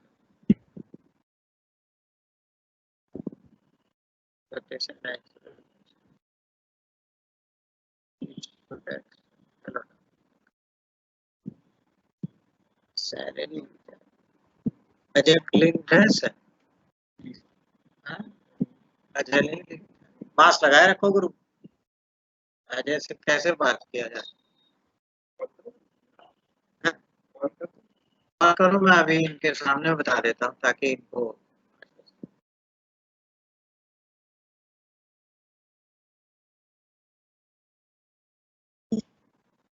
आप लोग के वेतन के संबंध में अभी जॉइंट डायरेक्टर से बात करने जा रहा हूँ टेलीफ़ोन से और वो जो सही स्थिति वो आपको बता भी दी जाएगी। अजय को मैं मिलाता हूँ।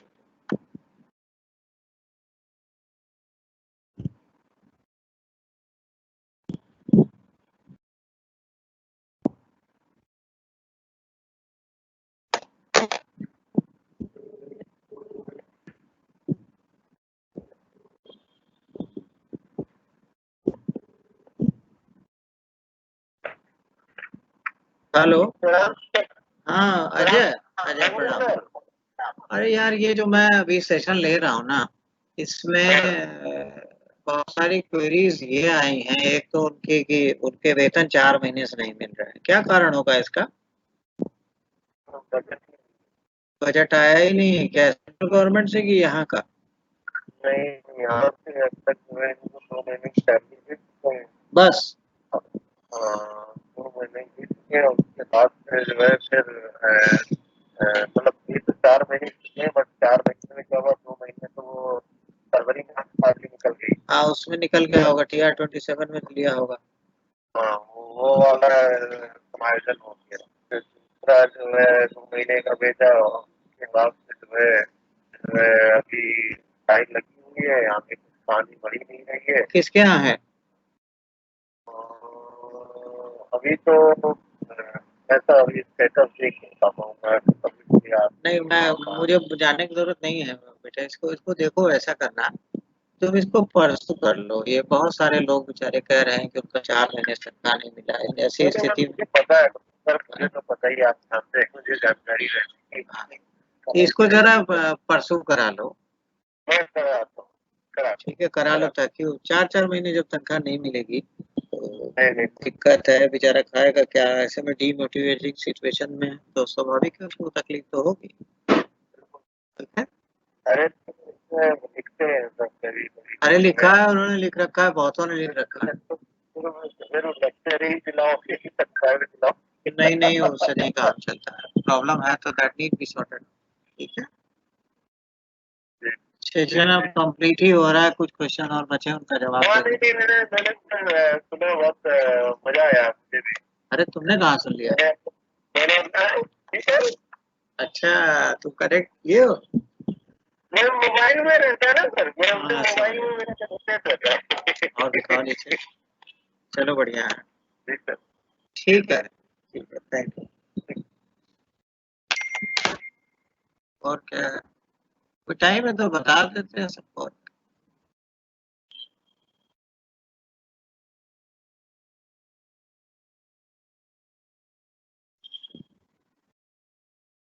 12 माह से वेतन नहीं मिला। बताओ। फिरोजाबाद से अजय प्रताप सिंह जी। अजय मुझे बड़ा दुःख हुआ पढ़ के मैंने कि आपको 12 महीने से वेतन नहीं मिला है। बहरहाल अगर अभी आप सुन रहे होंगे तो आपने देखा होगा कि मैंने अभी तुरंत ही जॉइंट डायरेक्टर उनसे बात की है और आप लोग को शीघ्र वेतन देने जाने के विषय में प्रोसीजर को तेज करने के लिए रिक्वेस्ट की है, ठीक है? और लेकिन 12 महीने से वेतन न मिलना अपने आप में बहुत बड़ा डीमोटिवेटिंग फैक्टर है। ओहो! This is very sorry state of affairs. मैं बात करता हूँ एसपीडी से भी अभी और आपकी फाइल शासन में किस स्तर पे है जो मुझे बताएँगे तो मैं वहाँ भी बात करूँगा, ठीक है? Let us hope for the best. Grants अगर नहीं होंगे तो ग्रांट्स होनी चाहिए, स्टाफ को तनख्वाह नहीं देंगे तो काम कैसे चलेगा? I am taking the subject, don't worry, I will take care of it.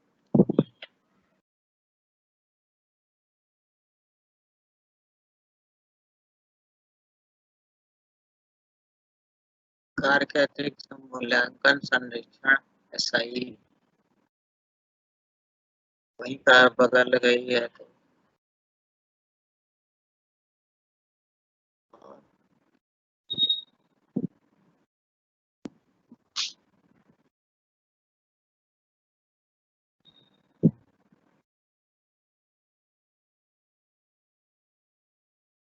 Anonymous में एक क्वेश्चन है कि कोविड-19 में एजुकेशन कैसे? तो ये बताइए ज़रा अच्छा कि ज़िंदगी ज़्यादा ज़रूरी है कि बाकी चीज़ें? मेरे विचार से पहले जीना ज़्यादा ज़रूरी है और ऐसी स्थिति में अगर इकट्ठा करके अगर आप पढ़ाने लगेंगे या आपको कोई इंस्ट्रक्शन इस तरह का दिया जाएगा, तो इनजस्टिस होगा। हम रोक नहीं पाएँगे, आप रोक नहीं पाएँगे इस चीज़ को। इसलिए जब पूरा विश्व जिस चीज़ से प्रभावित है, उस चीज़ में एडजस्ट करके रहने में, सेफ रहने में, सिक्योर रहने में ही भलाई है। अभी कुछ दिन और बर्दाश्त कीजिए। वैक्सीन्स बनने की खबर आ रही है चारों तरफ से। इंडिया में भी 3 वैक्सीन लगभग बन के तैयार है। रशिया अपनी बना चुका, अमेरिका भी बना रहा है, इज़राइल भी बना चुका है। तो ये बहुत जल्दी जब वैक्सीन्स आ जाएँगी तो कंट्रोल हो जाएगा, तब आगे देखा जाएगा। स्वाभाविक है अगर कहीं बाढ़ में अगर आप फँस जाएँ, बहुत ज़बरदस्त बाढ़ में तो पहले आप अपनी जान बचाते हैं, तो उसके बाद बाकी चीज़ें देखते हैं। वही स्थिति है इस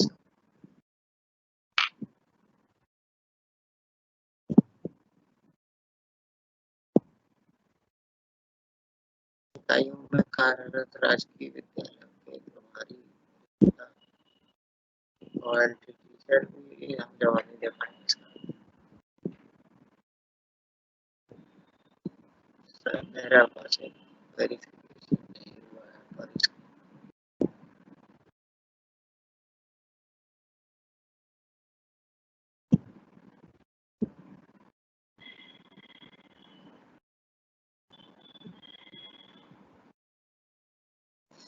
मेरा एक बस से वेरिफिकेशन नहीं हुआ है। उसके पहले मैं बेसिक में टीचर थी, वहाँ मेरा सारे वेरिफिकेशन हो गए थे। क्या सर मेरी सैलरी का ऑर्डर नहीं मिल सकता डाइट में? प्रयागराज शबनम। शबनम जी प्रयागराज से। आपका ये प्रश्न है कि आपके सारे वेरिफिकेशन बीएसए के यहाँ से हो गए थे, जब आप वहाँ टीचर थी तो और उसके बाद अभी डाइट में आपका शायद वेरिफिकेशन एक कोई बचा है। सही है? अगर ऐसा है तो आप वहाँ के जो वेरिफाइड है डॉक्यूमेंट अगर आप वहाँ से प्राप्त कर लीजिए। प्राप्त करके और सीआरटी मुख्यालय में पुष्पारंजन जी के पास भेज दीजिए तो आपका भी क्लियर हो जाएगा उसमें कौन दिक्कत है। कोई ऐसी बात नहीं। और हाँ, तो अगर ये हम नहीं कर पाएँगे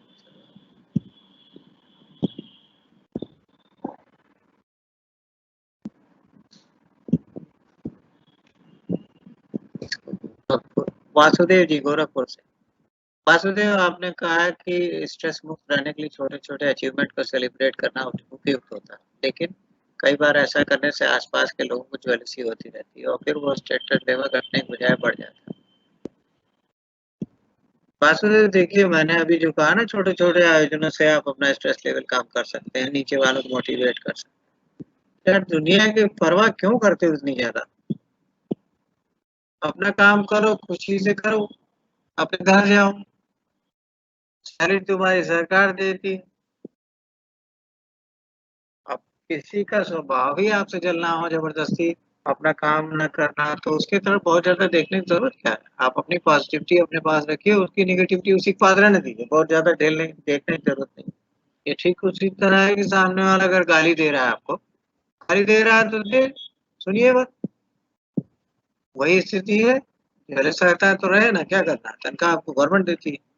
आप बिना मतलब उसके चक्कर में अपने आप को मत सोचा करिए, अपना काम कीजिए, अपने घर जाइए। चलो डाउन कर।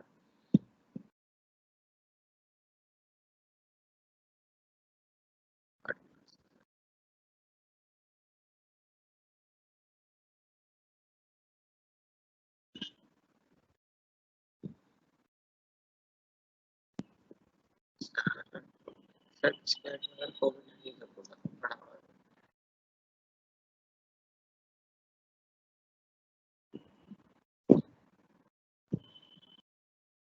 शैलेश कुमार मौर्य सुल्तानपुर। शैलेश ने आपने लिखा है कि जो 7 there is no work distribution in diet lecture in 7 departments of diet. What is solution is? ठीक है, मैं उनसे कहता हूँ आपके जॉइंट डायरेक्टर से कि एक क्लियर कट इंस्ट्रक्शन भेजें कि सातों डिपार्टमेंट्स में लोगों को पोस्टिंग करें, सबको डिफरेंशिएट करें, वो डिस्प्ले हो पैनल पे।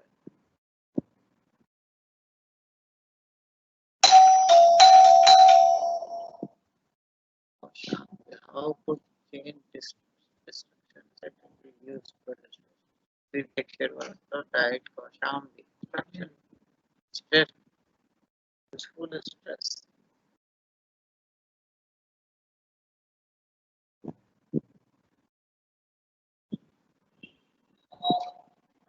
कौशाम्बी में विवेक कुमार श्रीवास्तव जी ने पूछा है कि how could we change distraction stress into useful stress?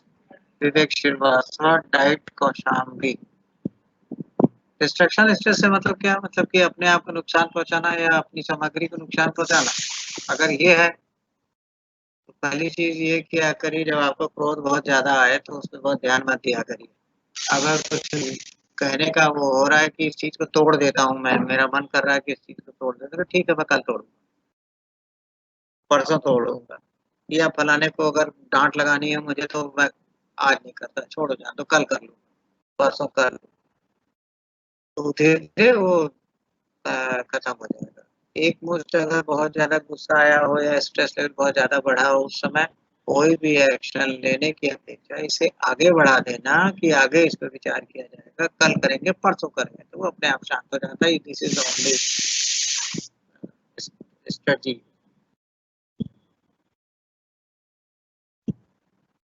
कल की स्पेलिंग देखो कथा से। What is the emotional catharsis please sir? इस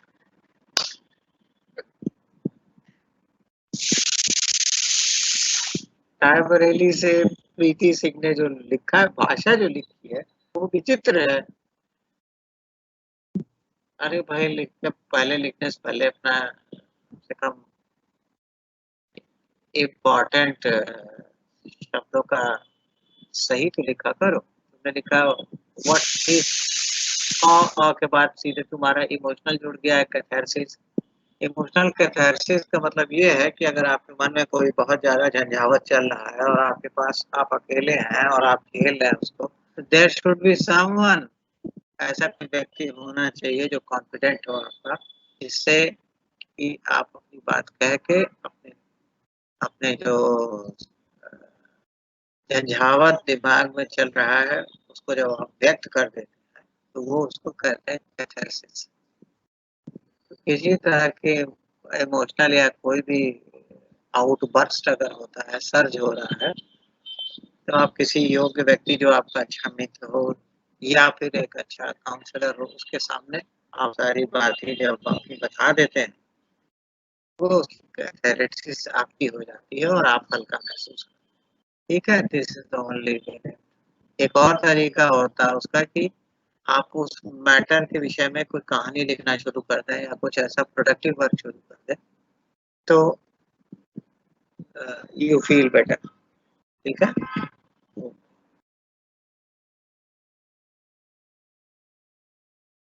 चलो बड़ा फालतू फालतू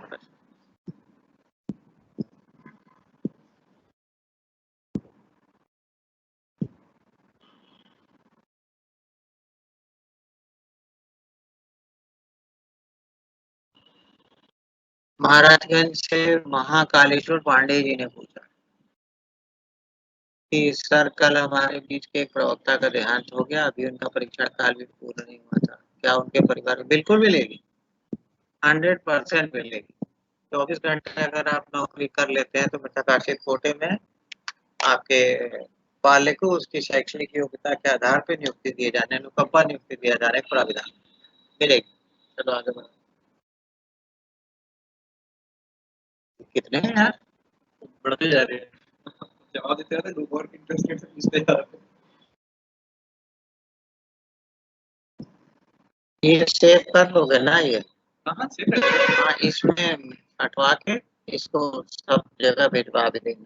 जो इम्पोर्टेंट पॉलिसी मैटर है उसको इकट्ठा कर। राइट अम्बेडकर नगर में ज्वाइन किया तो हम लोग का वेरिफिकेशन नहीं देंगे, बिना वेरिफिकेशन वेतन जारी नहीं होगा। किसने मार्गदर्शन? अम्बेडकर नगर दिनेश कुमार जी, मैं इस विषय में अजय कुमार सिंह जी को ये आपका जो ड्राफ्ट भिजवा दूंगा और प्राचार्य डाइट को चाहिए कि होम सवारी की आपका वेरिफिकेशन के लिए भेजे और आपको तनख्वाह मिलने की व्यवस्था जारी करें। ठीक है।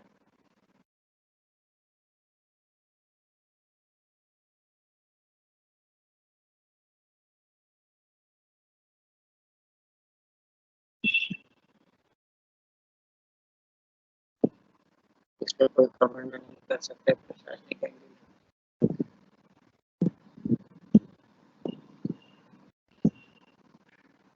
तो आगे बढ़ो।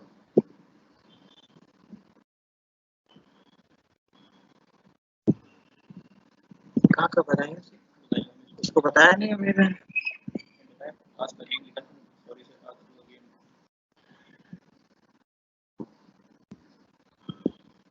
अमित शर्मा जी बदायूं से आपने ये पूछा है कि one of our DIET lecturers DIET due to blood cancer, है ना? तो आप निश्चिंत रहें, इनको परिवार को निश्चित रूप से 1 दिन की सेवा यानी 24 घंटे की सेवा करने के बाद से मृतकाशित कोटे में नियुक्ति पाने का पाले को अधिकार होता है। उसकी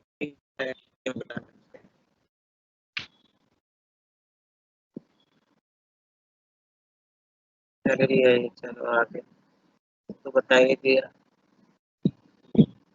हो गया?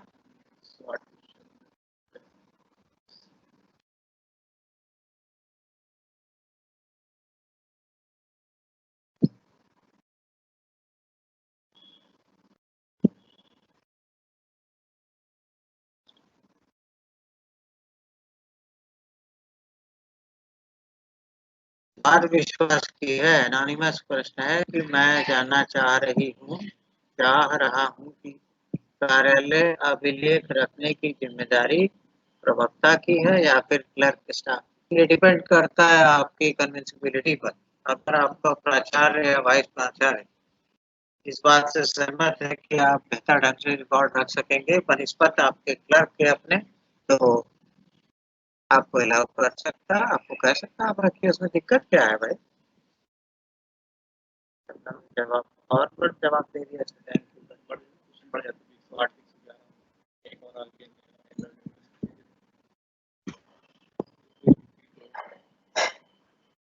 किसी डाइट में कोविड-19 का कोई केस आता है तो क्या हुआ?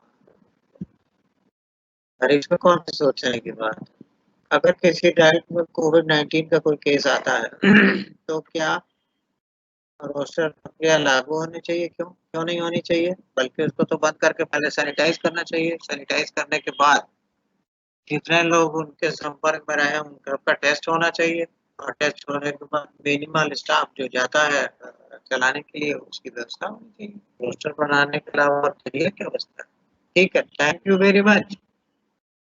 आप सभी को मैं धन्यवाद ज्ञापित करता हूँ और अजय जी को खास तौर से जिन्होंने मुझे ये अपॉर्चुनिटी अकॉर्ड की है कि मैं अपने नवनियुक्त सभी अध्यापकों से और प्रवक्ताओं से सीधे तौर पे बात करने का जो अवसर दिया है और अपनी क्षमता अनुसार, हालांकि मैं कल बिल्कुल भूल गया था तो कल रात में मेरे पास अजय ने बताया कि अरे सर आपके पास मैं कुछ फॉर्मल तैयारी वैयारी मुझे करने की जरूरत नहीं पड़ती है ना, मैंने पढ़ी। मैंने जो कुछ मुझे आता था मैंने आपको तो टूक बता दिया है। यदि आपको कोई दिक्कत होगी, पर्सनल कोई क्वेश्चन होंगे आपके, पर्सनल काउंसलिंग आप मुझसे कोई चाहते होंगे, तो मैं इस समय डायरेक्टर हूँ लिटरेसी में। You can send letters, I will reply. ठीक है? Okay, thank you very much. Question आ गए? 15 हो गया।